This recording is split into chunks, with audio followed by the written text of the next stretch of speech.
বসে গেছি এখন। আছে হচ্ছে এই ভাত আর হচ্ছে এই আলু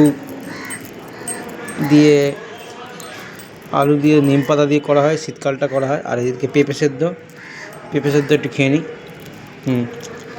আর একটু আলু সেদ্ধ দিয়ে আবার নিম পাতা দিয়ে খাবো।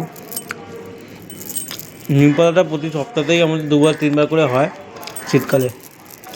আর এখানে রয়েছে, সকালবেলা দেখালাম, সামুদ্রিক কাটলে, অনেকে কাটলে বলে, অনেকে বোগো মাছ বলে, আবার অনেকে গান্ধারা মাছ বলে, এক একজন একই রকম বলে। তো এটাকে ধনেপাতা দিয়ে করা হয়েছে। সুন্দর পিস, দেখুন দেখাতে পাচ্ছি পিসটা, এই দেখুন।